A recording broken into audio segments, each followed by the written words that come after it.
Taylor Bolaño is just like any other 12-year-old. She loves to play with the family dog. Or go for a bike ride. You know where the brakes are? But like 200,000 other Canadians, It's my insulin pump. Taylor has juvenile diabetes. When I get up, I have to do my blood. She has to check her blood sugar levels up to 5 times every day. At 14, I'm a little high. And keeping the level just right is a tricky business. Diabetes is a disease that has to be managed every day. We've had times where, we are wondering whether we should, call the ambulance or get her over to the hospital.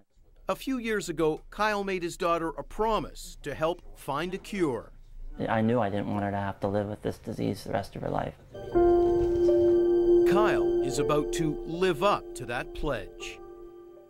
5 riders will show us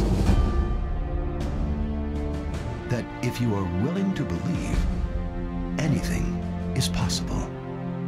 A group of elite North Shore cyclists are about to do what has never been done before. This is an undertaking that I think is even beyond our own understanding. An attempt to race across the country on bike in just 9 days. 6,000 kilometers. Halifax to Vancouver. All right, guys, let's go. But to pull off the impossible, this 5-man relay team will have to ride in 3-hour shifts 24/7, each cyclist covering nearly 140 kilometers a day. In the Rockies is really when we start to slow it down, and that's when it's going to be hard on the body, because 3 hours of riding, you're not going to get that far up the Rockies. They've been training in the saddle for up to 16 hours a week to condition for this grueling trip. It's a lot of hours, and we have to mimic as much of the conditions that we're going to be riding in as we can. Training that often starts in the wee morning hours, but no one here is complaining. Those mornings when you get up at 4 o'clock in the morning and you're sitting with your coffee at 4:30 on the couch going, okay, I got to go riding at 5, you don't not go.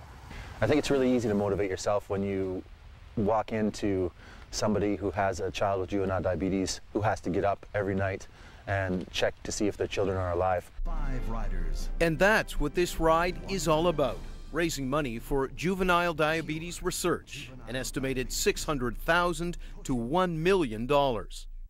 I will stop and get off my bike and pick that money up. Money that could help to make Kyle's promise of a cure a reality. It's wonderful. I can't believe he's doing this for me.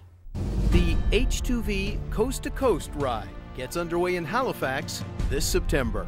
Together, we will make juvenile diabetes history. In Vancouver, Brent Gilbert, CTV News.